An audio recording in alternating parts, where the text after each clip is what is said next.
Tuhan, Shalom Bapak Ibu saudara yang kasih Tuhan. Kita bersyukur kepada Tuhan buat kesempatan yang indah kita kembali masuki pelataran Tuhan dengan penuh syukur. Sebab kita merasakan sukacita dan bahagia yang dari Tuhan. Kita akan pujikan bersama hari ini ku rasa bahagia.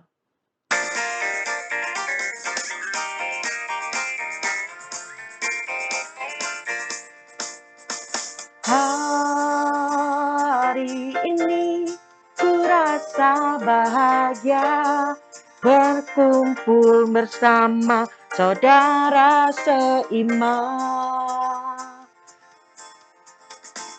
Tuhan Yesus bersatukan kita tanpa memandang di antara kita bergandengan tangan.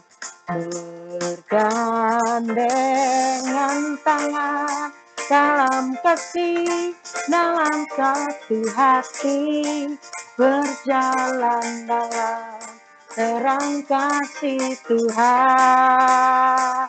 Kau sahabatku, kau sahabatku, kau saudaraku, tiada yang dapat memisahkan kita. Oh, kau sahabatku, kau saudaraku, tiada yang dapat memisahkan kita. Hari ini ku rasa bahagia. Hari ini ku rasa bahagia berkumpul bersama saudara seiman. Tuhan Yesus satukan kita tanpa memandang di antara kita bergandengan tangan. Bergandengan tangan dalam kasih, dalam satu hati, berjalan dalam terang kasih Tuhan. Kau sahabatku, kau sahabatku, kau saudaraku, tiada yang dapat memisahkan kita. Oh, kau sahabatku, kau saudaraku, tiada yang dapat memisahkan kita. Puji nama Tuhan, dialah setiap hari demi hari, apapun yang harus kita hadapi, apapun yang sedang kita jalani, kita yakin dan percaya dialah Allah yang sanggup memulihkan setiap kehidupan kita dan selalu memberkati hidup kita. Amin Bapak Ibu. Bersama kita akan mulai ibadah kita dengan penuh syukur, kita akan nyanyikan Yesus kemuliaan-Mu.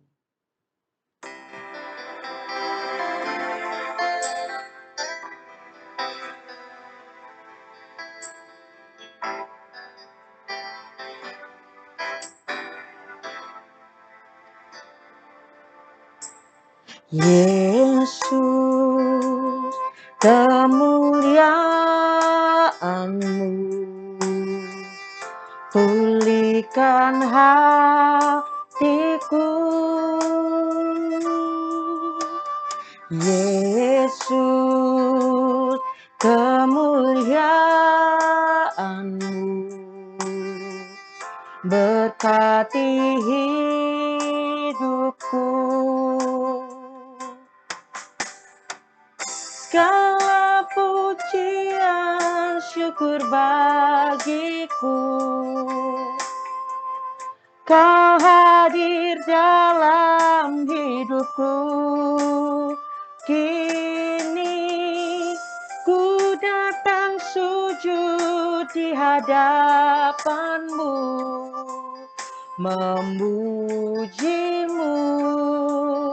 menyembah-Mu. Yesus, ku menyembah-Mu. Yesus kemuliaan-Mu,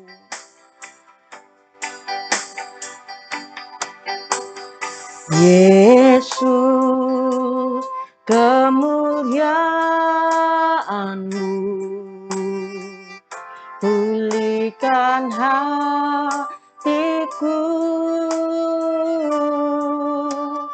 Yesus, kemuliaan-Mu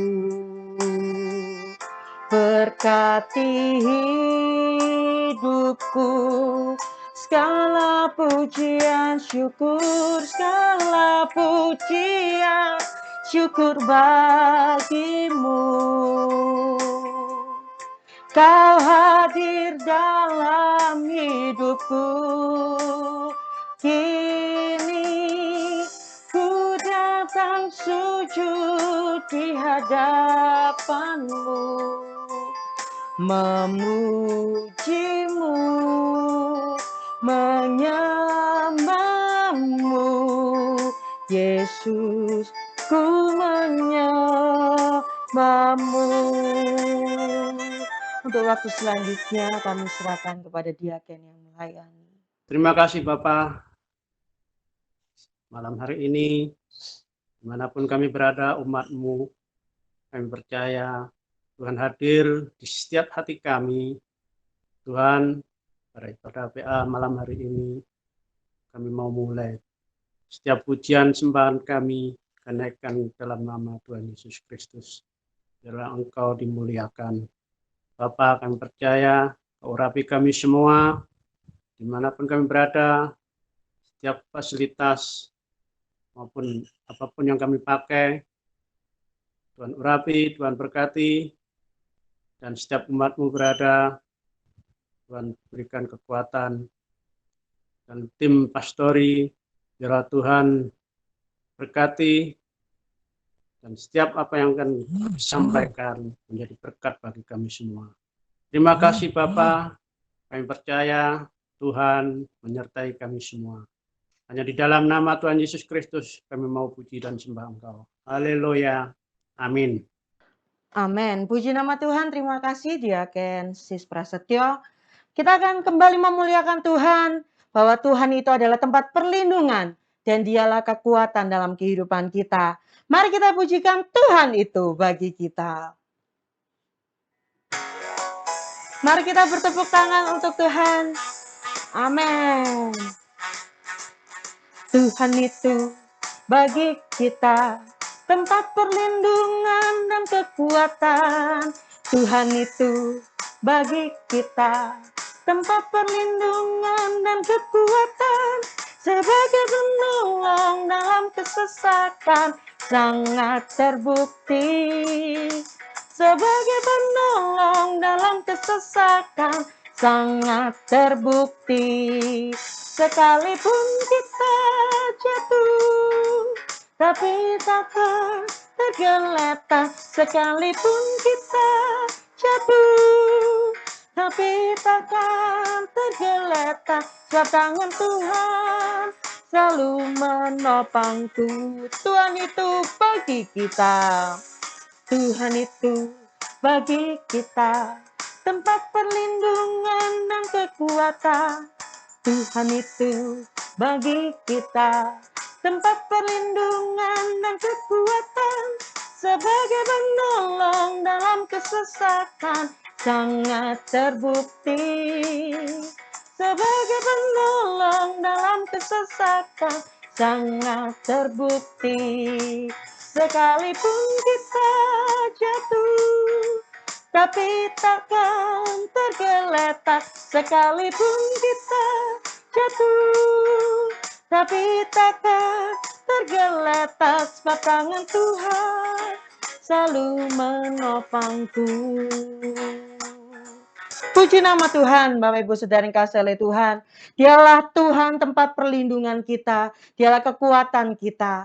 Buat apapun yang harus kita hadapi hari ini, yakinlah Dialah segalanya dalam kehidupan kita. Dialah segalanya, Dia bagiku.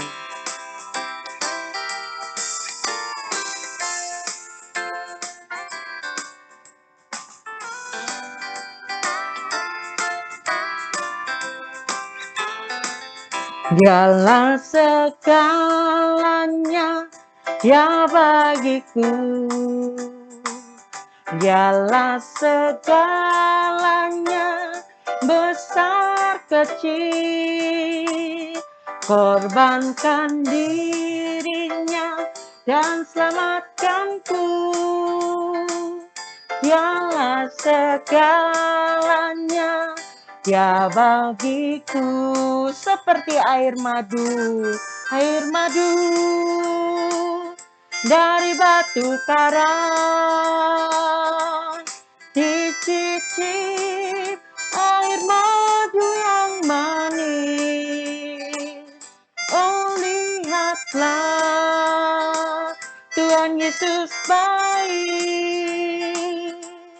dicicip air madu yang manis, dialah segalanya. Dialah segalanya, dia bagiku.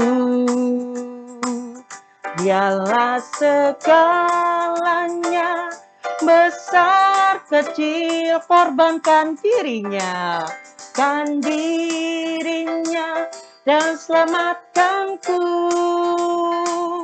Dialah segalanya, ya bagiku, seperti air madu dari batu karang, dicicip air madu yang manis. Oh lihatlah, Tuhan Yesus baik, dicicip air madu yang manis. Puji nama Tuhan, saya yakin dan percaya setiap kita merasakan air madu yang manis. Amin Bapak Ibu. Amin. Dialah yang terus memberikan yang manis dalam kehidupan kita. Walaupun ada saatnya kita merasakan sedikit pahit, tapi saya yakin lebih banyak yang manis yang kita rasakan dalam hidup kita. Dan di malam hari ini kita akan mendapatkan yang manis, yaitu roti firman Tuhan yang terus menguatkan setiap kehidupan kita. Kita akan pujikan bersama, sujud di altarnya.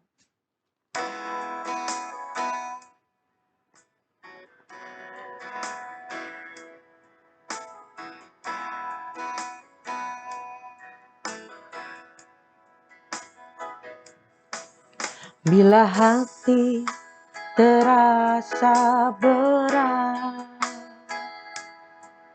tak seorang pun mengerti bebanku. Ku tanya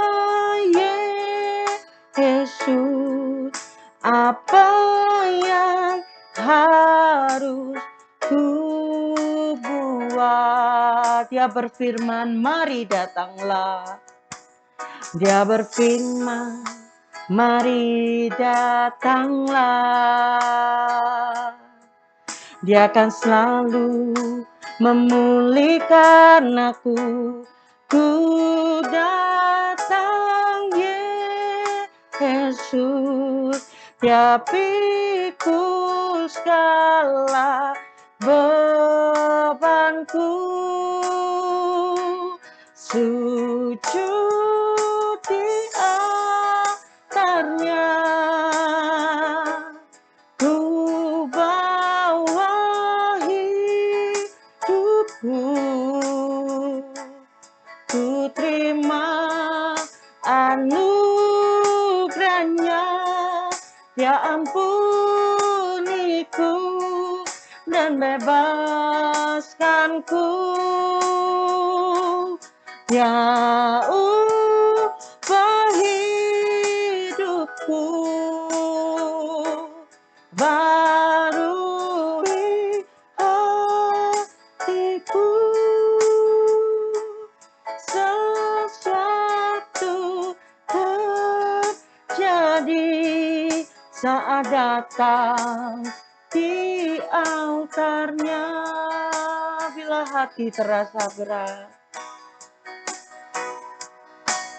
bila hati terasa berat, tak seorang pun mengerti bebanku. Ku tanya Yesus, apa yang harus ku buat? Dia berfirman, mari datanglah. Dia akan selalu pedulikan aku. Ku datang Yesus, Dia pikul segala bebanku. Sujud di altarnya, sujud di altarnya. Ku bawa hidupku, ku terima anugerahnya, yang ampuniku dan bebaskanku. Dia ubah hidupku, Dia ubah hidupku. Barui hatiku, pemulihan terjadi, pemulihan terjadi saat datang di altarnya. Untuk waktu sebelum firman, saya serahkan kepada diaken yang melayani. Tuhan Yesus, kami mengucap syukur Tuhan atas kasih kemurahan dan kebaikan Tuhan. Kalau pada malam hari ini kami boleh menghampiri hadirat Tuhan untuk kami menikmati kasih dan kemurahan Tuhan. Terima kasih ya Tuhan Yesus. Dan pada malam hari ini Tuhan, kami siapkan segenap kehidupan kami untuk menerima berkat firman Tuhan. Berfirmanlah ya Tuhan bagi kami semua. Dan kami percaya bahwa Tuhan Yesus sudah memberkati hamba-Mu dengan hikmat, kekuatan yang dari Tuhan. Terima kasih ya Tuhan Yesus, dan berkati kami semua Tuhan yang tergabung di dalam ibadah malam hari ini dengan pengertian yang dari Tuhan, untuk kami dapat mengerti akan setiap firman yang kami terima pada malam hari ini. Terima kasih, hanya di dalam nama Tuhan Yesus Kristus kami sambut firman Tuhan. Haleluya. Amin. Amin. Haleluya. Puji Tuhan. Shalom keluarga besarku dimanapun saudara berada. Puji Tuhan, malam ini kita bisa bersama-sama lagi di dalam kemurahan anugerah Tuhan. Sebelum saya menyampaikan firman Tuhan, perlu saya sampaikan kepada kita semua, saya harus tidak melaksanakan tugas di sepanjang hari Minggu yang lalu, ya. Karena dalam posisi kurang sehat. Puji Tuhan, dari hari Sabtu biasa gangguan diare, ya, dan diare tidak terlalu serius. Namun yang menjadi masalah adalah suhu badan terus 38, 39, ya, dan begitu untuk beberapa waktu sampai Minggu pagi, Minggu siang, Minggu malam pun demikian. Sehingga terima kasih saya juga oleh kemurahan anugerah Allah, semua warga pastori begitu tanggap, ya, seluruh tim pelayan juga tanggap untuk melaksanakan hal-hal yang perlu dilaksanakan, dan juga tidak lewat memberikan perhatian kepada saya, ya, selaku pelayan Tuhan. Dan waktu itu kemudian tim kes gereja kita koordinasi dan diputuskan untuk diinfus, ya, saya di rumah. Di mana sebetulnya sudah dari siang itu saya sangat disarankan untuk dirawat di rumah sakit karena memang panasnya seperti itu. Ya, puji Tuhan. Dan saya masih bertahan. Saya coba sampai lihat Minggu malam ini. Ternyata sementara ibadah, ya Google Meet jam 7 malam itu berjalan, kondisi demam atau panas saya masih bandel ya, dan akhirnya oke saya mengindahkan apa yang menjadi nasihat dari semuanya. Ya, harapan saya bisa observasi, kalau mungkin periksa ya lab, periksa darah, mungkin apa yang ini. Nah, saudara-saudara yang dikasih Tuhan, singkat cerita memang begitu, observasi di IGD, ditangani dan ya semuanya hasil lab sebagian bisa langsung terlihat. Namun demikian juga tetap dokter yang menangani di sana sangat meminta untuk saya tetap dirawat inap, ya, dirawat inap. Dan itu suatu pergumulan buat saya karena sebenarnya pada hari Senin pagi itu saya ada 2 pilihan tugas ya. Yang pertama itu juga sudah lama diharapkan sekali oleh rekan persekutuan hamba-hamba Tuhan untuk melaksanakan sebuah fellowship di Batu Raja, ya, Sumatera Selatan. Dan kemudian ada satu beban juga buat saya di dalam ketugasan saya berkait dengan bidang pelayanan lintas agama yang oleh Kesbangpol Kabupaten ya akan melaksanakan kunjungan ke Provinsi Jawa Tengah. Dan saudara-saudara, saya ambil keputusan sudah dari beberapa waktu sebelumnya untuk saya mengambil tugas untuk kunjungan ke Provinsi Jawa Tengah. Dalam hal ini Kota Semarang dan 3 kota lainnya. Yaitu karena apa? Pertimbangannya beberapa kali pelaksanaan tugas kunjungan kerja seperti itu, saya harus absen. Ya, yang lalu di sebuah pulau yang lain dan juga yang terakhir waktu di eh, Lampung ya, Sumatera Selatan. Dan di situ saya juga tidak bisa ya hadir atau mengikut sertakan diri dalam hal itu. Maka saya sudah putuskan untuk oke, untuk kunjungan ke Jawa Tengah. Apa sih yang harus saya lakukan? Tujuannya ini kan kadang-kadang orang berpikir tujuannya adalah saya ini hamba Tuhan. Selalu berpikir selagi masih dimungkinkan. Karena hidupnya manusia, kita tidak pernah tahu. Ya, tidak pernah tahu sampai kapan. Sampai kapan. Ya, saya masih berkesempatan. Itu sebabnya saudara-saudara yang dikasihi Tuhan, ya saya sangat berterima kasih. Secara khusus tim gereja kita, jemaat keluarga besar dimanapun berada, ya itu selalu mengingatkan, Pak, jaga kesehatan. Saya bilang iya. Saya dengan segala macam arahan, saran selalu saya perhatikan.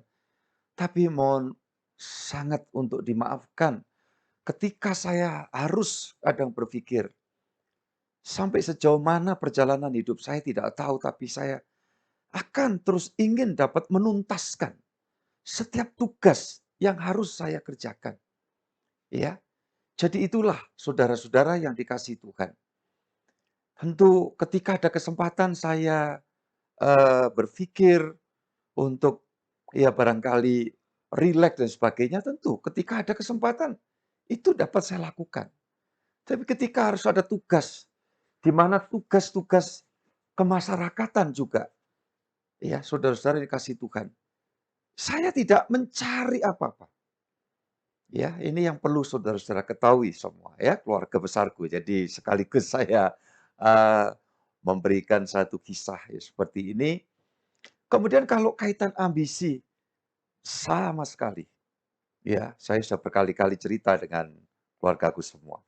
Apa sih kaitannya apa nanti terkenal?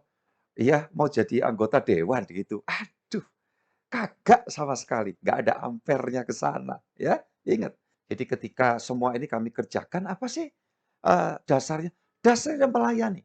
Ketika ini berkait dengan lintas agama, kan berkali-kali dulu saya menyampaikan, selagi saya masih hidup, saya bisa mengerjakan sesuatu sekiranya mendatangkan manfaat. Apa? Menjembatani, ya, satu kekakuan komunikasi selama ini. Kalau udah beda agama itu rasanya, waduh, kayak sudah nggak bisa lagi, ya. Yang satu lihat, kita melihat yang beragama lain, kelompok agama, kayak wah jangan-jangan dia saling mencurigai, kan begitu. Nah, disitulah menjadi komitmen saya. Dan semua dasarnya Alkitab, sebagai Rasul Paulus, ya, dia juga berpikir seperti itu. Dia orang Yahudi tulen, tetapi waktu itu dia berkesempatan untuk memperoleh ya haknya sebagai warga ya Rom. Dan itu adalah suatu langkah yang sedemikian rupa. Dan itu rupanya rencana Tuhan juga yang memungkinkan sampai Rasul Paulus harus bersaksi kepada ya Kaisar. Waktu itu di Italia, di Roma. Dan yang memungkinkan sejarah ya secara dunia menyeluruh melihat bahwa akhirnya kekristenan salah satu tampil juga lewat dari sana. Nah inilah saudara-saudara yang dikasih Tuhan. Ya sehingga apa yang harus saya lakukan selagi masih dimungkinkan. Oke, tadi terpotong. Akhirnya saya dirawat ya. Saya sudah wanti-wanti, tolong dah malam ini aja. Jadi minggu malam, Senin pagi, saya itu mau harus berangkat ke Jawa Tengah dengan rombongan. Saya mau melayani rekan tokoh-tokoh agama. Ya, ini saya pakai istilah itu supaya saudara tahu bahwa ya apa yang saya pikirkan, bagaimana menjembatani. Dan faktanya seperti yang jemaat sebagian besar memahami bahwa hubungan kita harmonis. Dan itu bukan cuma untuk gereja kita saja. Harapan saya nanti untuk generasi yang selanjutnya dan bahkan ya ini kaitannya untuk gereja-gereja kedepanannya ya akan terjadi satu komunikasi yang semakin harmonis. Jadi itulah rupanya Senin masih berlanjut saya harus dirawat, saudara-saudara, dan menginap lagi. Sampai Selasa pagi saya mohon bantuan, ya, tim kes kita, ada beberapa orang yang ada sebagai nakes di rumah sakit di mana saya dirawat, untuk tolong disampaikan kepada dokter penyakit dalam yang menangani saya. Ya, saya sebut juga yang saya kasih dan hormati itu Dokter Resa, ya. Dan sekaligus ini juga siapa tahu satu hari tersampaikan kepada beliau ya melalui media ini. Terima kasih saya kepada beliau. Walau saya sudah menjapri, terima kasih sudah membantu merawat saya dan mohon maaf. Isinya adalah untuk saya agar diizinkan pulang ya pada Selasa pagi. Dan hasil lab semua menunjuk ya masih toleransi ya. Dokter tidak akan kemudian melepaskan begitu saja, toleransi diizinkan untuk saya pulang. Dan kira-kira jam 11, saudara-saudara 11 siang, saya meluncur ke Semarang. Jadi saudara-saudara yang dikasihi Yesus, saya putuskan untuk kami harus berangkat ya, karena pertemuan formalnya adalah di Selasa sore itu. Maka pertimbangan saya dalam kondisi apapun, saya harus berangkat. Apa yang saya kerjakan ini untuk Tuhan. Untuk pekerjaan Tuhan di negeri tercinta ini. Karena saya tahu Indonesia ini disayang Tuhan. Indonesia ini diberkati Tuhan. Dan saya adalah bagian ya dari elemen bangsa ini yang ditugaskan Tuhan kok dibawa masuk di dalam bentuk karya yang sedemikian, maka saya mau kerjakan selagi masih dimungkinkan dengan bekas ya jarum waktu itu, jarum infus masih nempel. Saya rundingan dengan tim pastori ya dan putri putra saya semua, ya, Evangelis Rizky, demikian juga diaken muda, ya, Rio, Christine, Mudiana, dan tentu disupport, disemangati oleh cucu Holly. Ya, saya katakan, kita berangkat ya, tolong bantu Papa. Dan puji Tuhan, saudara-saudara yang dikasihi Tuhan, dalam perjalanan menuju Semarang, sampai di kantor Kesbangpol, Pemprov Semarang. Puji Tuhan, seperti terlambat, tetapi kegiatan itu dibuat berkepanjangan selesainya saking gayengnya. Ya, sehingga saya masuk di sana dan masih berkesempatan. Ya, begitu orang tahu, melihat, karena saya sudah info dari hari Minggu, waduh ini kondisi begini.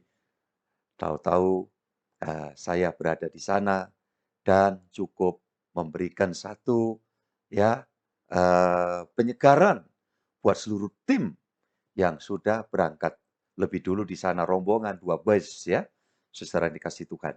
Dan kami bawa kendaraan sendiri, dan puji Tuhan, saudara-saudara yang dikasih Yesus, masih sempat ngetok palu ya.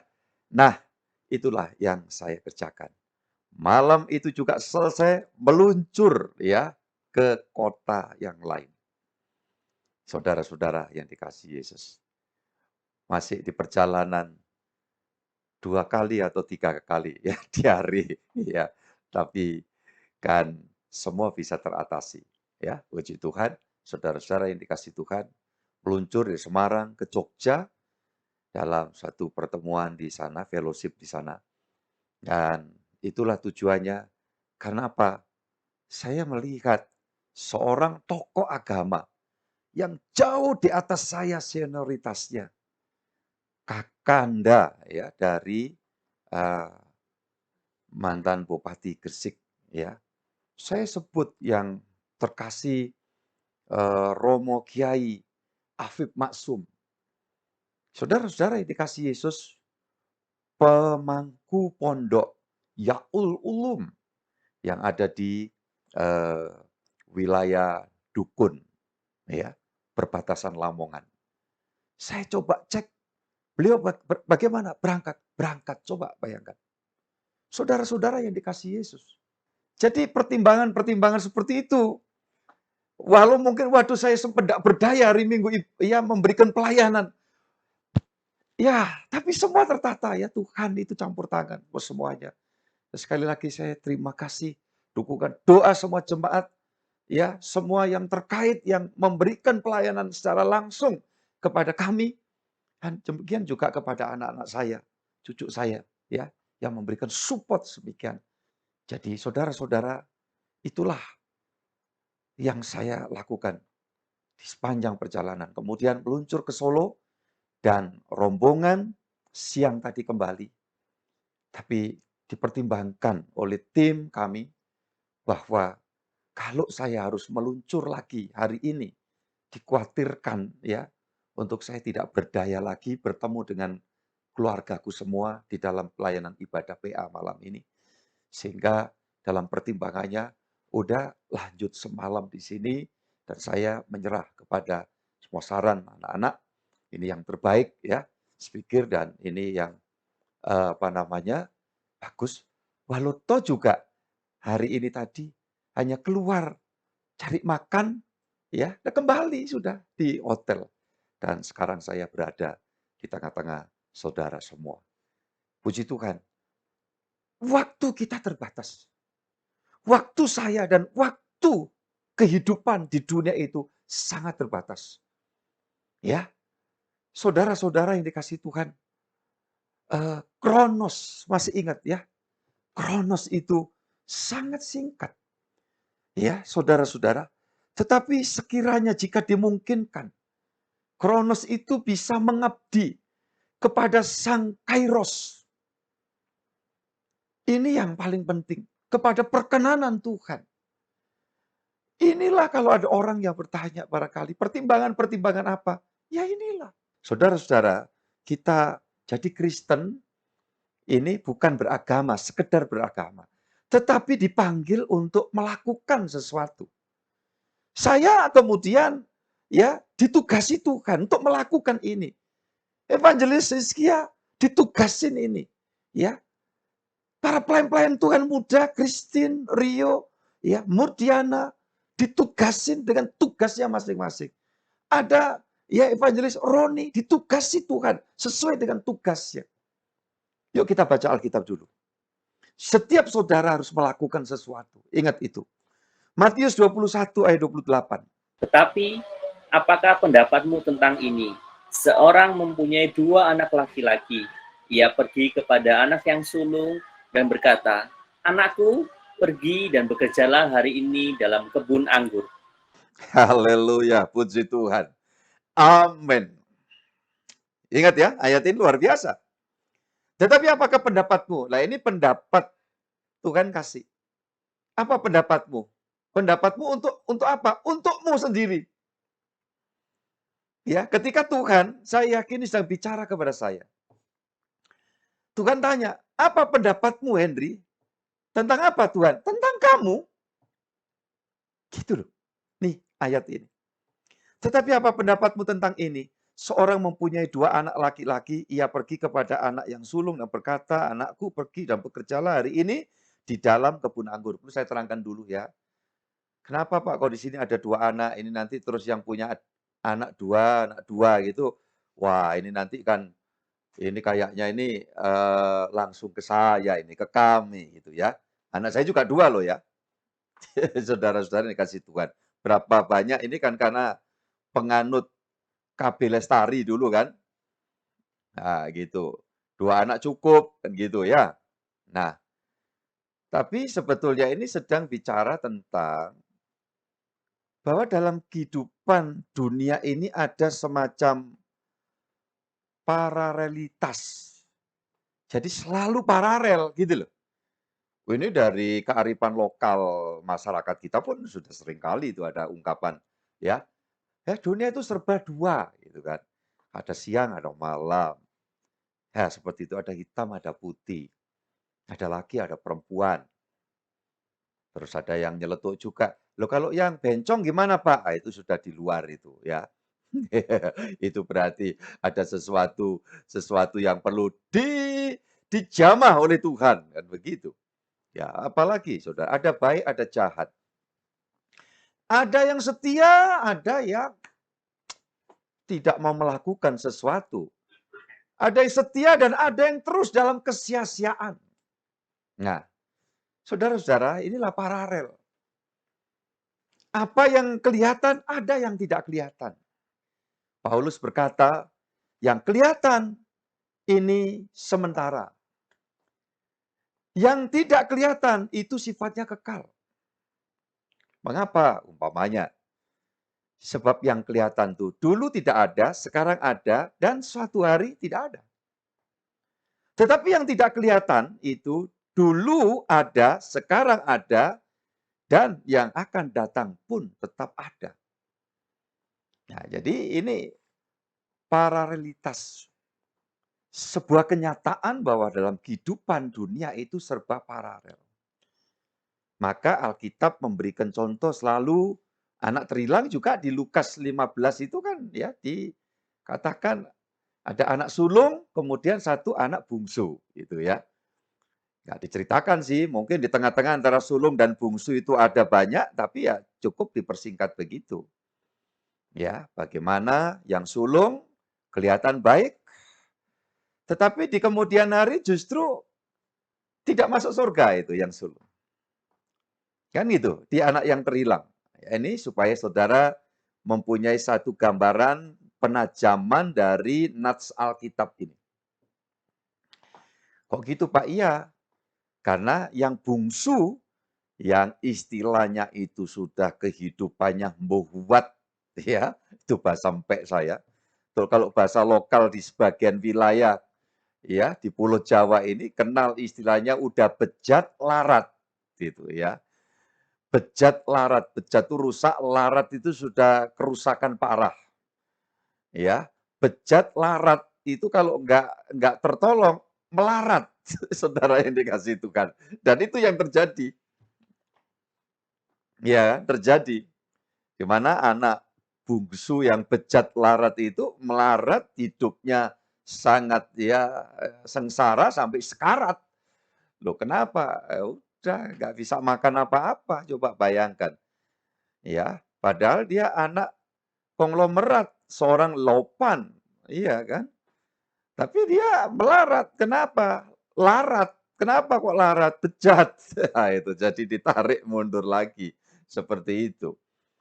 Nah, jadi saudara-saudara yang dikasihi Tuhan, wah ini juga bisa nyinggung Pak nanti yang sulung, kok role-nya seperti itu, yang bungsu seperti itu. Enggak juga. Jadi, di antara sulung dan bungsu, anak pertama atau yang kedua, ya kita mau menempatkan diri. Kita entah sulung, entah kita bungsunya, ya tempatkan diri pada bagian yang mengikuti standar yang dimaksud oleh Tuhan. Gitu loh. Karena kenapa saya perlu rada muter di sini dikit? Kadang-kadang ya penyampaian firman yang begitu jelas ya tegak lurus itu kemudian bisa dipotong, dipenggal sesuai dengan subjektivitas apa toh Pak? Kepentingan ya, kepentingan diri sehingga dipenggal. Iya, seolah-olah bahwa maksud yang saya sampaikan, ini kalau saya kebetulan yang terpenggal kalimat pemikirannya itu, ya, itu berpihak kepada yang salah. Tentu kalau dasarnya subjektif ya secara penilaian umum, ya adalah sebuah kesalahan. Berarti seolah saya memberi kesempatan, peluang kepada cara berpikir yang salah tadi. Nah, makanya perlu saya pertegas, perlu saya perjelas. Kembali kepada ayat ini ya. Jadi kira-kira arahnya sudah paham. Jadi umpama masih lagi ya, saya umpama sedikit lagi. Ada Nabal, kan kita tahu. Nabal sama Abigail. Nah, itu tergantung nanti. Yang suami bisa marah-marah. Wah, aku dianggap Nabal. Kan gitu. Padahal Nabal itu yang jadi Nabal itu bisa istri, bisa suami. Wah, yang bijaksana siapa itu? Oh, istrinya siapa namanya? Berseba? Abigail. Iya, iya, Abigail kok Berseba ya, salah ya Pak Kepala kan.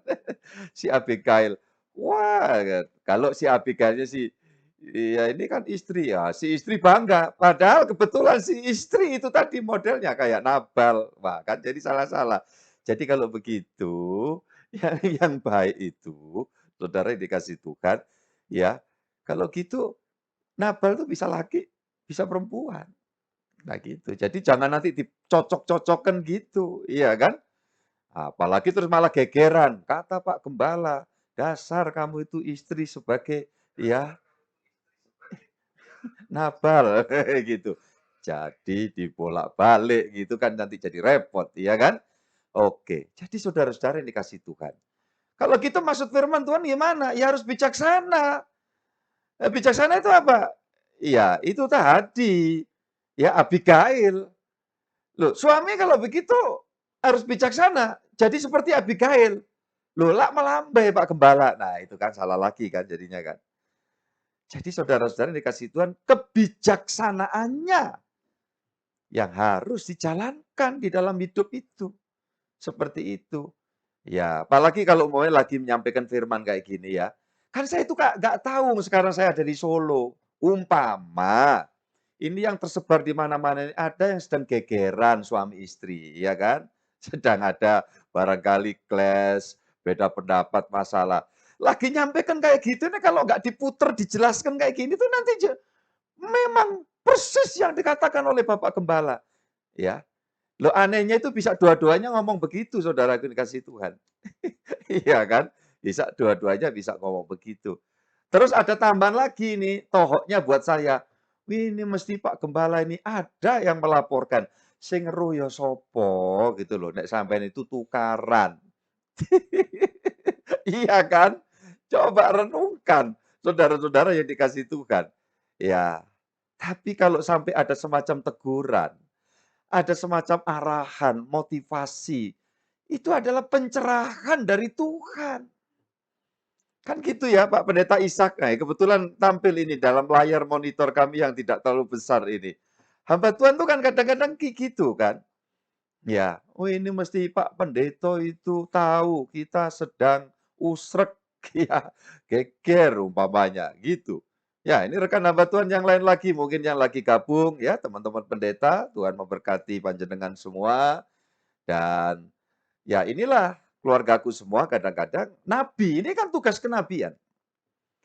Ya, kami hamba Tuhan itu menyampaikan hal-hal yang Tuhan mau, seperti tujuan dari firman yang sudah dibaca di sini, ya, tentang 2 orang anak laki-laki. Ia pergi kepada anak yang sulung. Nah, ini dijelaskan anak laki-laki lagi ya. Jadi kalau 2 anak, bisa laki, bisa perempuan, kayak gitu dah. Ini laki-laki, pas ini mesti saya. Nah, kebetulan 2 anak itu lagi dengerin juga. Ya, dengerin. Iya, ini berpihak kepada mana sih firman ini? Ah, begitu. Ya, jadi ini tidak bicara laki perempuannya. Firman Tuhan itu tidak bicara tentang urutannya sulung atau ya barangkali yang bontot.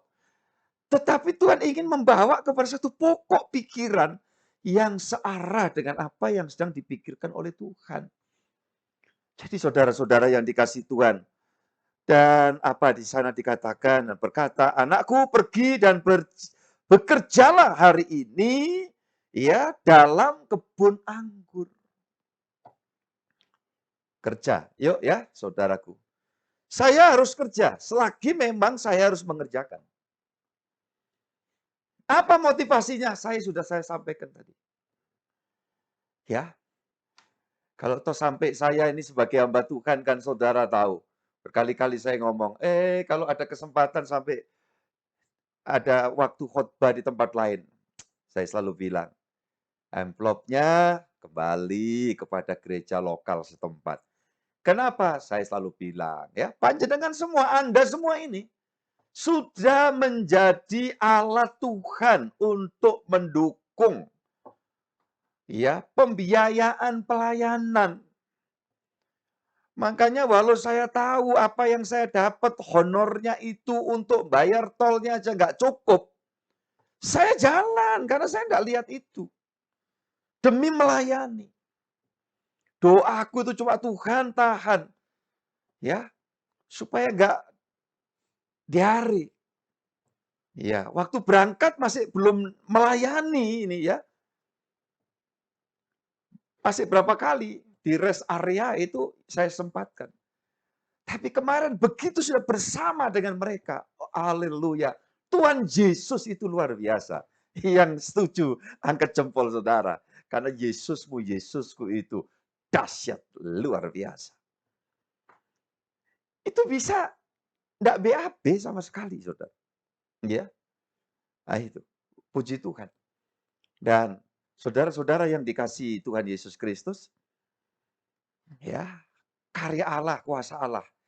Nah, makanya coba bangun semangat seperti ini karena Tuhan itu menghendaki supaya saya dan saudara itu betul-betul mau melakukan sesuatu. Karena waktu kita dijadikan anaknya itu dia tidak memperhitungkan, tidak melihat, mengungkit latar belakang saya dan saudara.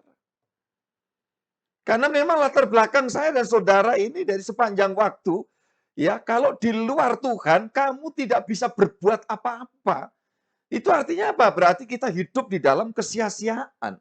Hidup di dalam kesia-siaan. Jadi tidak bisa mengerjakan sesuatu. Ya, maka sekarang setelah kita dipanggil oleh Tuhan, saudara dan saya harus melakukan sesuatu. Kenapa? Dulu kita itu pengangguran. Ya, pengangguran. Karena Tuhan saya bilang, di luar aku kamu tidak bisa berbuat apa-apa. Kamu tidak bisa menghasilkan buah apa-apa. Nah, maka sekarang kita di dalam Tuhan Yesus. Ya, kita harus menghasilkan sesuatu. Ya, kamu akan bisa berbuah dan buahmu itu tetap kalau engkau mau, aku mau. Ya. Saudara-saudara yang dikasihi Yesus. Kita melakukan sesuatu, nanti satu waktu kita ya akan ketemu Tuhan. Kita tidak melakukan sesuatu, kita juga mati. Ayo coba. Maukah saudara sampai mati dalam kesia-siaan? Ataukah kita mati? Kita sama-sama. Orang yang hidup dalam kesia-siaan, orang yang mau setia, satu hari mati. Saya tidak tahu sampai kapan. Itu yang selalu saya pikirkan. Ya, selagi masih bisa disebut hari ini. Karena ayat ini tadi terlintas, ya, dikatakan, ya, anakku pergi dan bekerjalah hari ini, ya, dalam kebun anggur. Jadi tidak ada kata hari di mana masih ada hari ini kita tidak melakukan sesuatu, itu sesat. Sangat saya hargai, hormati kepedulian, sayang saudara semua terhadap saya sebagai hamba Tuhan yang semakin bertambah tentu usia saya. Dalam doa, dalam mengingatkan, saya sangat berterima kasih. Tetapi saudara-saudara dikasih Yesus, dengan ya melihat seperti apa yang dikatakan oleh Rasul Paulus, ya saya mencontohnya yang di Alkitab dong. Ya, katakan, selagi aku masih bisa melakukan. Nah, bahkan sampai satu hari di 2 Timotius pasal 4, Paulus berkata, ya, bahwa aku sudah mencucurkan darah. Bahkan saat kematianku sudah dekat, itu relatif. Sudah dekat itu kurang 1 menit, 1 hari, sebulan, setahun, 10 tahun, 20 tahun, 50 tahun lagi, ya, rahasia Tuhan. Tetapi kita harus melihatnya seperti itu. Bahwa hari ini, aku masih bisa melakukan. Aku melakukan. Ya. Dan esok, jika masih dimungkinkan ada esok buat saya pun akan melakukan. Ini pun sudah dalam setting saya, koordinasi dengan tim ya pastori, ini sudah ada yang akan masuk merit kan nanti awal Desember. Berarti besok jika dimungkinkan saya harus memberikan pelayanan, bimbingan premerit secara personal, tidak bersama dalam kelas. Itu watak saya. Ya, ini yang mengikuti kelas persiapan nikah kan ada 7 pasang atau 8 pasang begitu. Tetapi saya pilih ketika ini sudah ada yang di awal Desember. Awal Desember, tanggal berapa itu? Tanggal 4 Desember ada, kemudian 18 Desember ini. Ya, cucu saya Devi nanti itu. 18 Desember, betul ya? Iya. Nah, saudara-saudara yang dikasih Tuhan. Ini nanti ada ya kelas khusus. Kenapa? Harus memberikan pemahaman. Ya, pemahaman bagaimana menjadi seorang istri suami mengenali pasangannya. Saya akan tanya, kamu kenal sejauh mana pasangan calon suamimu, calon istrimu itu? Ya, jadi saudara-saudara yang dikasih Tuhan, udah saya atur ini. Tuhan tolong kasih kekuatan. Ya, besok check out, luncur. Langsung karena harus ada tugas ini. Ya, mungkin orang lain berpikir, Pak, hal seperti itu kan bisa didelegasikan. Saya bilang, nggak bisa. Selagi masih ada nyawaku nempel ini, saking pinginnya semua orang, anak-anak rohani, jemaat yang saya layani, boleh memiliki dasar pengertian. Ya, secara ya komprehensif di dalam mempersiapkan diri masuk perkawinan agar bahagia. Jadi saudara-saudara yang dikasih Tuhan, itu kalau secara pelajaran ya dasar-dasar ini ada materi apa saya siapkan, para asisten bisa mengerjakan. Ketika pelayanan secara khusus, ya saya pikir kalau masih bisa. Ya, jadi saudara-saudara yang dikasih Tuhan, karena ini tanggung jawab saya itu kepada Tuhan, bukan kepada manusia. Ya, jadi itulah yang perlu saya sampaikan kepada kita semua. Bekerjalah Sekali lagi, lakukan sesuatu. Di dalam kehidupan saudara sebagai seorang anak Tuhan. Dalam hal beribadah. Di dalam menjadi berkat bagi banyak orang. Di dalam hal berdiakonia, berbagi rejeki yang Tuhan percayakan kepadamu.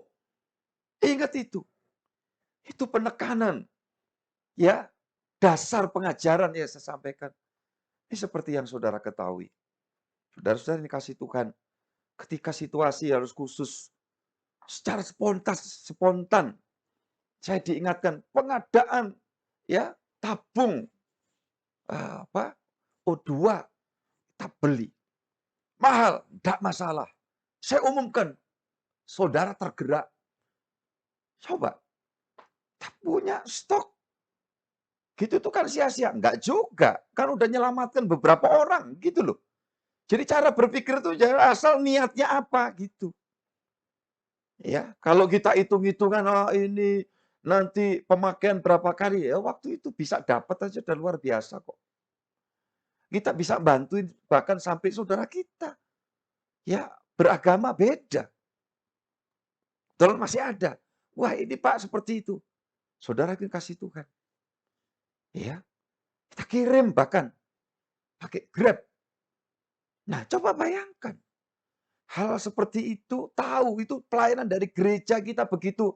Tanya, Pak, ini selesai dikembalikan di mana? Gereja, Pak, dari luar loh ya, dari luar kota tempat kita itu. Wilayah yang ada perbatasan dengan Lamongan, saya dekat-dekat Lamongan. Arahkan gereja, tahunya dari mana? Gereja Kemah Tabernakel. Nah, saudara bayangkan, apakah seperti ini tidak tercatat? Tercatat. Buah karya, kehidupanmu yang berbuah di dalam Tuhan Yesus. Jadi saudara-saudara yang kasih Tuhan. Ini udah ada angan-angan ini. Ada rada terlambat karena ini proses perjalanan panjang, ada beberapa hal sampai ada juga yang terlambat ya untuk penerbitan Mesbah Keluarga untuk materi yang akan datang kan. Puji Tuhan sudah terkerjakan dengan baik ya karena dalam kedaruratan beberapa saat ini kan terus berlanjut kemudian dengan melayani yang seperti ini. Saudara-saudara, ini besok pulang udah nyiapin, kita udah harus wah ini ada tugas lagi nih sekian kintal yang harus kita siapkan ya untuk yang memerlukan. Dan kalau saya mengatakan bagi yang sangat membutuhkan, sediakan beras apa yang kami makan di pastori itu ya itu yang kami bagikan, enggak ada. Terus kemudian ya saya makan lebih enak orang lain, oh enggak. Kalau adanya enggak enak semua ya sudah. Tapi saya berpikir paling enggak 20 kilo itu kita bagiin. Jadi satu sak, ya lumayan besar itu kan. Nah, tinggal saya taruh di teras pastori, yang butuhkan ambil. Pak Gembala di mana? Enggak penting ya ke sana, enggak khusus untuk ngobrol sama Pak Gembala. Silakan aja. Jadi saudara-saudara yang dikasih Tuhan Yesus, itulah yang perlu kita kerjakan. Di dalam kedaruratan, secara formal memang gereja kita ini ada yang menangani kas diakonia. Ini sangat terbatas tuh khususnya berkait dengan penanganan ya orang yang wafat. Ada banyak hal yang harus dikerjakan. Kedaruratan tidak bisa keluar dari rumah sakit itu beberapa kali. Tapi kan mana toh saya mesti umumkan yang gimana-gimana. Enggak, selagi ya saya diberi kepercayaan kan oleh Tuhan untuk mengelola keuangan. Selagi kami masih, bisa, oke. Walau harus saya press dulu. Sampai sejauh mana ketidak sanggupan lagi. Nah, oke. Di seperti itu. Karena saya juga harus memberikan edukasi ya buat semuanya. Jadi semua harus perlu ada perjuangan, ada kesungguhan, ada ketulusan. Nah, kadang ada gereja-gereja besar, ketika berpikir seperti ini dianggap gereja itu bukan yayasan sosial. Nah, saya bilang, bukankah yang diajarkan Alkitab ini yang harus kita kerjakan? Saudara-saudara yang dikasih Tuhan. Ini berlaku buat yang di kota, di desa, dimanapun, di daerah, di UD. Jika dimungkinkan, kenapa tidak? Makanya saya bilang, ya untuk kebutuhan saya sendiri itu teramat sedikit. daripada apa yang harus ini disalurkan untuk kepentingan yang lain. Ya, saudara-saudara yang dikasihi Yesus. Tadi ada yang nelpon, "Bapak sudah nggak apa-apa, nggak apa-apa." Saya nggak cerita juga kalau saya nggak ada di rumah, kan gitu ya, ada di tempat lain, itu aja. Ya, saudara, "Bapak nggak boleh diet nemen-nemen." Ya, terima kasih, gitu. Yang pasti dietnya ini cuma ngurangi nasi aja, gitu loh ya. Kalau yang lain-lain ya oke, ya dikasih chow, saya makan, cincau itu loh. Ya, dikasih chia seed black itu, iya, makan. Karena apa? Saya ini kalau bisa minta, masih ada kesempatan gitu loh. Nah, perkara sudah saya usahakan begini, lantas Tuhan punya mau lain, tuh haknya Tuhan dan buat saya juga tidak rugi. Ya, ingat itu. Jadi saudara-saudara dikasih Tuhan. Wah kok nyentrik cara berpikirnya terserah orang nilai gitu ya. Urusannya ini saudara harus berpikir karena hari ini Tuhan tanya. Gitu loh. Aku memanggil kamu, itu dulu kamu itu pengangguran, sia-sia, tidak bertujuan dalam hidup, bahkan menuju, maaf ya ini ya, kemelaratan tuh kan. Orang kalau sudah hidup tidak karuan ya, di luar Tuhan, ya udah melarat. Melarat itu bukan karena tidak punya duit, bukan cuma miskin harta dalam pengertian seperti itu, melarat dalam kondisi ya sudah nggak jelas gitu. Coba dibacakan Wahyu itu kalau kata melarat itu. Wahyu 3 ayat 17, 18, Pak. Karena engkau berkata, aku kaya, dan aku tidak memperkayakan diriku, dan aku tidak kekurangan apa-apa, dan karena engkau tidak tahu bahwa engkau melarat dan malang, miskin, buta, dan telanjang. 18, maka aku menasihatkan engkau, supaya engkau membeli daripadaku emas yang telah dimurnikan dalam api, agar engkau menjadi kaya, dan juga pakaian putih, supaya engkau memakainya, agar jangan kelihatan ketelanjanganmu yang memalukan, dan lagi minyak untuk melumas matamu, supaya engkau dapat melihat. Jadi ayat 18 itu kan bicara, ketika posisi saya dan saudara sudah dalam penebusan, belilah, perolehlah, dapatkanlah. Dari mana kita bisa dapat itu? Tuhan Yesus. Kasih jubah, iya kan? Kemudian kasih minyak, kita bisa beli minyak apa? Roh Kudus mengurapi kita. Urapan itu nggak bisa turun pada orang yang belum ditebus. Ya. Jadi kalau ada urapan orang yang belum ditebus, ya itu siapa yang ngurapi kan masalahnya perlu dipertanyakan kan. Ya, urapan Roh Kudus hanya ada pada orang yang sudah menerima penebusan karena Roh Kudus itulah Yesus. Yesus yang menebus kita, maka Roh Kudus hadir dalam kehidupan kita, Roh Kristus Yesus sama. Ya, kalau enggak melarat, telanjang. Ya. Jadi kita jangan lagi bisa melakukan sesuatu. Saudara yang dikasih Tuhan. Kitanya sendiri tidak berdaya. Kita ini berjalan dalam keadaan ya. Ya kata telanjang itu kan sejak kita Kejadian kan pasal 3 itu. Bukti orang berdosa itu tidak tertutupi ketelanjangannya. Tapi waktu tidak ada dosa, ketelanjangan itu tidak ada. Kenapa? Dibungkus dengan kemuliaan. Nah itu, makanya waktu Yesus bangkit itu, ya tubuhnya sama, yang mati yaitu, yang bangkit yaitu, yang sempat turun ke maut yaitu, bedanya apa? Yang membungkusnya beda. Waktu masuk kubur itu kain kafan, iya kan? Waktu keluar dari kubur ya kain kafan tidak penting, ya makanya ditinggal gitu aja, terus dilondre sama malaikat, kan gitu. Tuh malaikat itu tukang laundrynya Tuhan Yesus. Ya, jadi saudara-saudara yang dikasih Tuhan, orang ya banyak mempersoalkan, ya silakan lah ya, boleh kan beda pandangan juga saya hormati kok. Katanya tubuh yang bangkit sama tubuh sebelumnya beda, itu tubuh kebangkitan Yesus tuh penuh kemuliaan. Ya sebelum mati bangkit ya udah mulia itu kan, naik di atas gunung tuh kan Markus 9, ya nunjukkan keasliannya. Sampai Petrus bilang, baju jubah yang dipakai Yesus itu putih sedemikian. Tidak ada tukang laundry yang bisa mengelantang sampai sedemikian. Tapi bukan putih, itu apa? Sinar kemuliaan. Shekinah glory. Apa Yesus sudah mati bangkit? Belum. Ya itu aslinya gitu loh saudara. Nah, waktu dia mengorbankan itu, rela dilucuti, ya dia harus mengenakan ya jubah, ya karena itu di Timur Tengah. Kalau coba di Solo atau di Jogja, ya beliau pakai batik kayak saya. Gitu loh. Nek nggak percaya takono, tanya oh besok-besok. Apa mau tanya sekarang? Boleh, silakan tanya sama Tuhan Yesus. Iya. Jadi apa Yesus butuh baju? Enggak. Apa manusia nanti itu dalam kemuliaan pakai baju? Enggak. Apa? Kemuliaan tuh bajunya.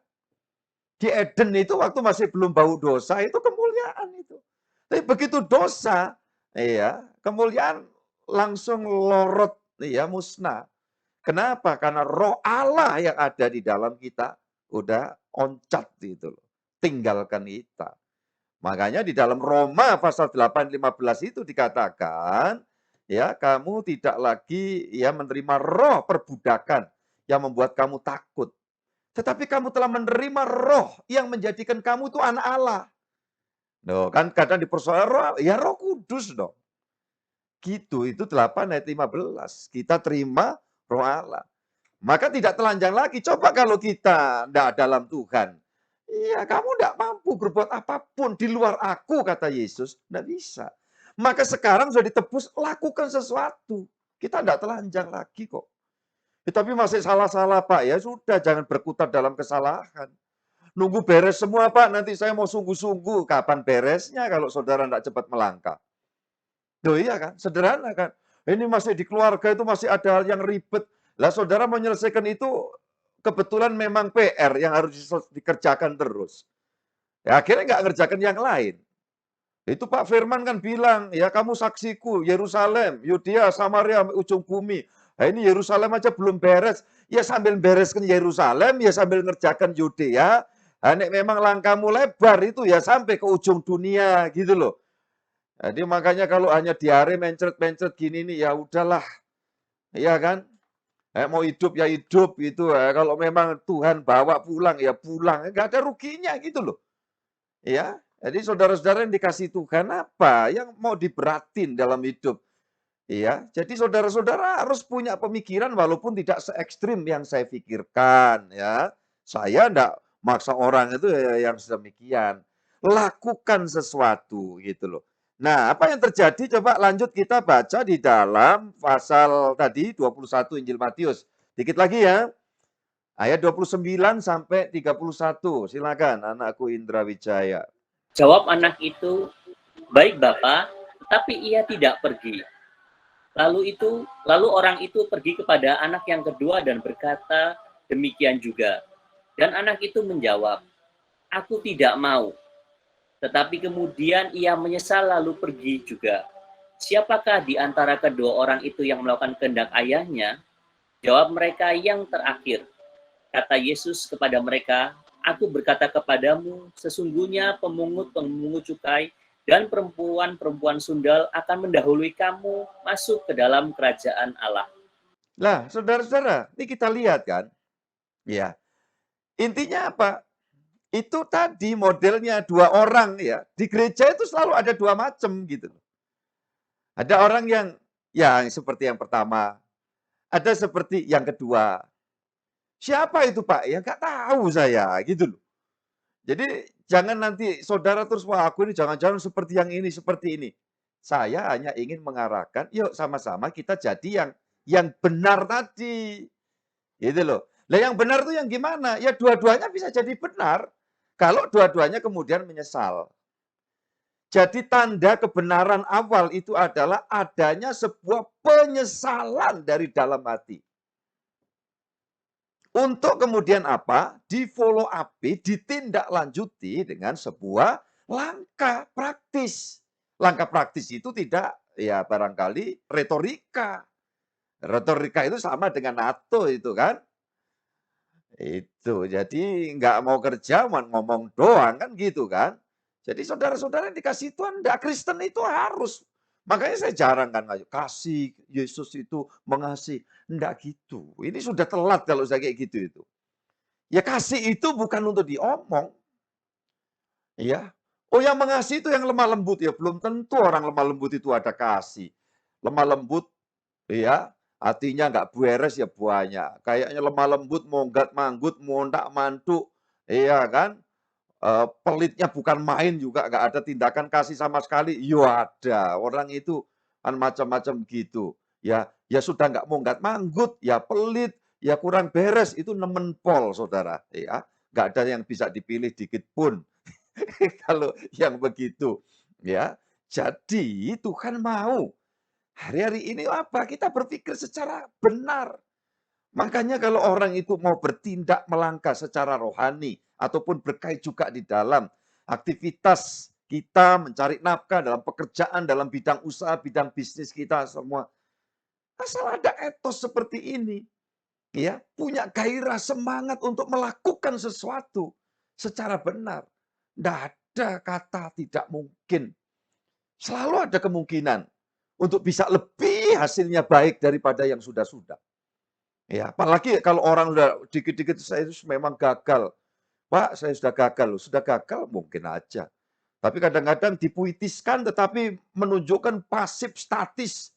Ya, apa? Saya ini sudah gagal dan gagal. Waduh, kok bangga gitu loh ya, saudara yang dikasih Tuhan. Iya, gagal rohani, gagal ya di dalam barangkali bidang apapun. Ya, ada. Makanya saya bilang kalau ada orang bilang bodoh, tidak ada orang bodoh kalau mau belajar kok. Bagaimana Pak kalau sempat mengalami ketertinggalan? Uber, kejar itu. Itu konsep saya. Makanya selagi masih bisa, kerjakan. Lakukan sesuatu. Itulah kebenaran. Disertai awalnya penyesalan. Tapi bukan terus guilty feeling. Merasa ya ada salah yang nggak bisa diselesaikan. Itu keliru. Bukan menyesal sepanjang umur hidup. Itu juga ya kemakan dustanya setan. Itu.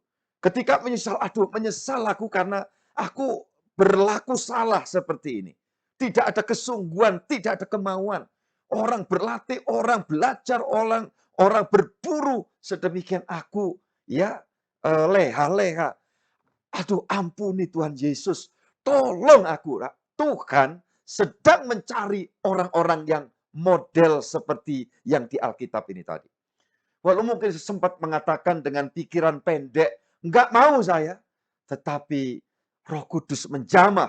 Dan kemudian berpikir bahwa aku sadar tidak boleh bersikap demikian. Karena akan membawa kepada keterpurukan di dalam perjalanan kedepananku nanti. Oh Tuhan, tolong aku. Sertai aku Roh Kudus. Aku mau terus mengerjakan. Aku mau meningkat lagi. Nah, orang yang begitu tidak ada mengalami kegagalan permanen itu tidak ada. Kok gitu? Iya. Dasarnya apa Pak Gembala? Tuhan kita tidak pernah gagal.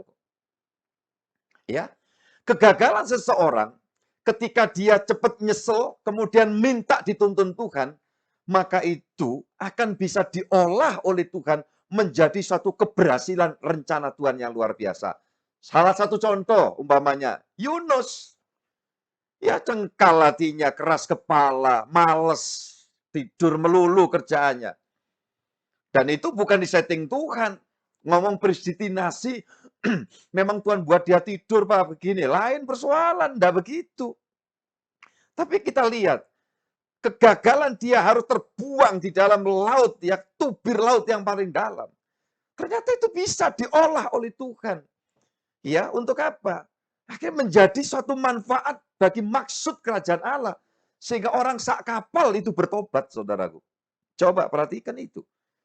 Ya, wah kalau gitu aku tak bersikap seperti Yunus saja. Nah ini kebodohan. Belum sempat ya mengalami recovery, belum sempat mengalami ya pemulihan dari Tuhan, berangkat bablas dulu ke sana. Belum mendapat sesuatu, belum melakukan apa-apa. Orang yang begitu rugi besar itu. Ya, masuk di dalam satu tempat isinya kertak gigi. Iya, saudara-saudara yang dikasih Tuhan, jangan. Jadi tidak bisa kita ngarang. Wah, Pak Gembala itu latar belakangnya dulu jahat ya, akhirnya terima panggilan. Makanya kalau udah terima panggilan sih Pak Gembala kita itu dipakai Tuhan semikian. Nah, nanti ada yang berpikir, ayo jahat dulu yuk gitu. Saudara yang dikasih Yesus, tidak bisa saudara buat konsep seperti itu diformulasikan model begitu, tidak bisa. Tiap orang punya jalannya sendiri. Tetapi yang saya sampaikan tadi, tidak ada kata gagal permanen itu tidak ada. Ya, Tetapi kalau kebodohan permanen, nah itu akan menyebabkan kehancuran, bukan cuma gagal. Ya, maka kita akan tinggalkan sesuatu yang bukan kebenaran. Yang kebenaran adalah engkau bisa saja sempat gagal. Dan setelah sadar introspeksi diri, ini salahku, ini keliru aku. Ampun Tuhan, aku nyesel dan tolong aku mau melakukan sesuatu.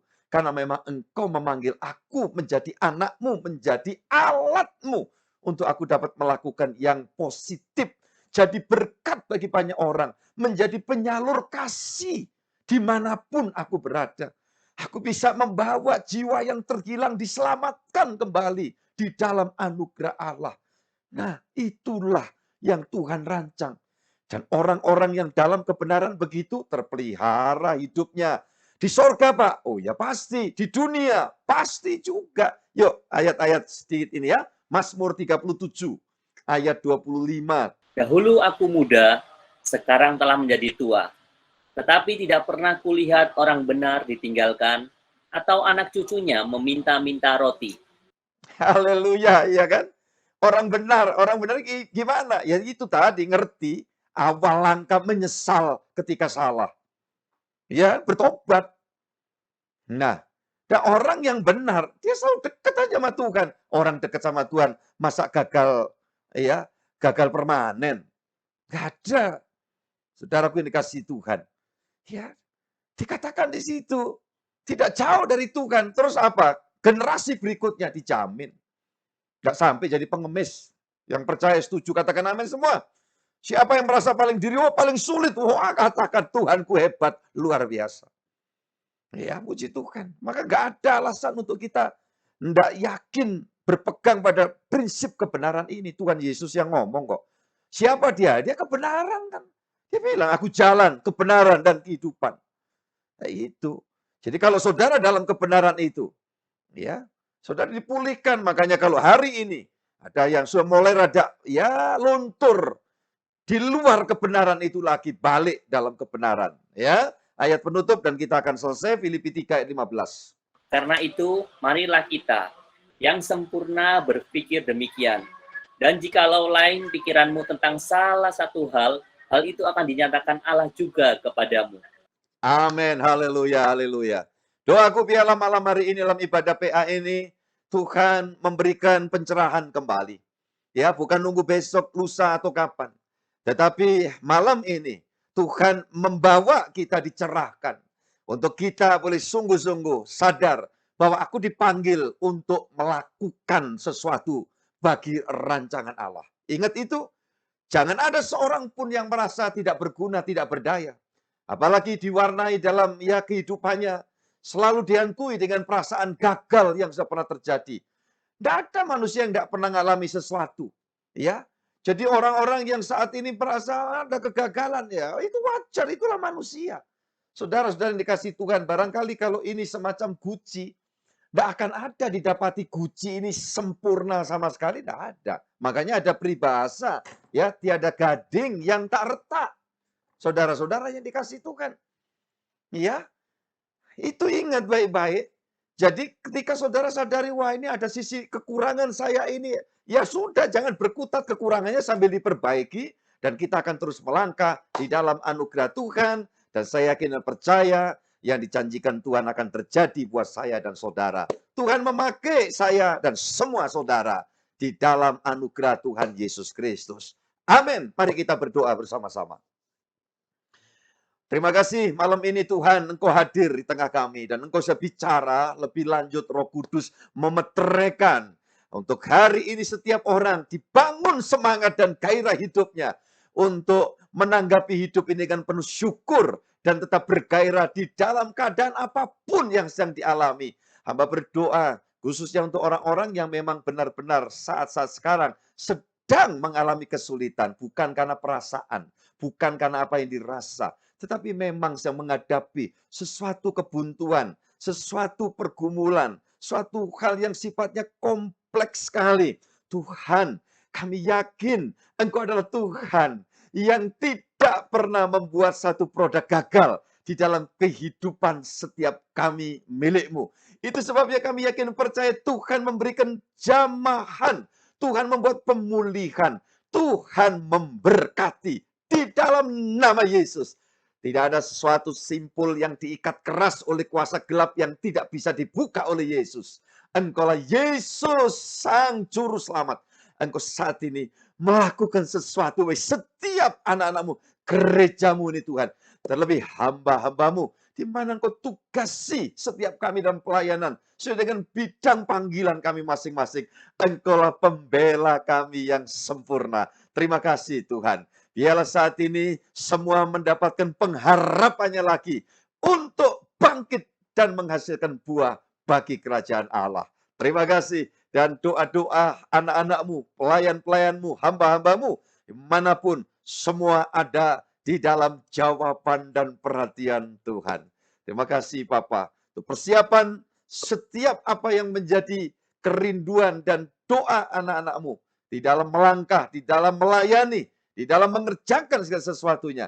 Ini Tuhan yang terus campur tangan dan berkarya menolong kami. Itu pasti. Terima kasih Tuhan Yesus. Engkau melawat semua dimanapun berada. Dan kami berdoa untuk Indonesia di dalam berkat anugerah Tuhan. Haleluya. Gereja apapun mereknya yang menyembah Tuhan Yesus Kristus pasti diurapi Roh Kudus. Hamba-hamba Tuhan, rekan pendeta semua dipakai dan diurapi oleh Tuhan di denominasi manapun juga. Terima kasih, terpujilah Tuhan yang sekarang sampai selamanya. Dan biarlah segala yang baik Tuhan limpahkan atas segenap umat-Mu.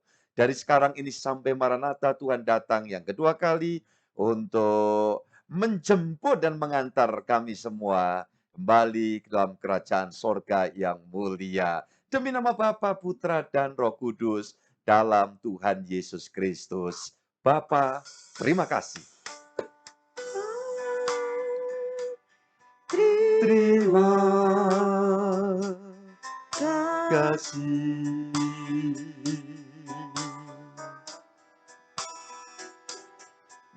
Bapa, terima kasih.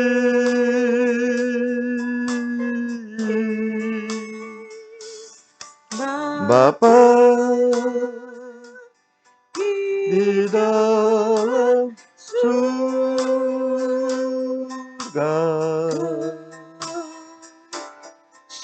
syukur, terima kasih.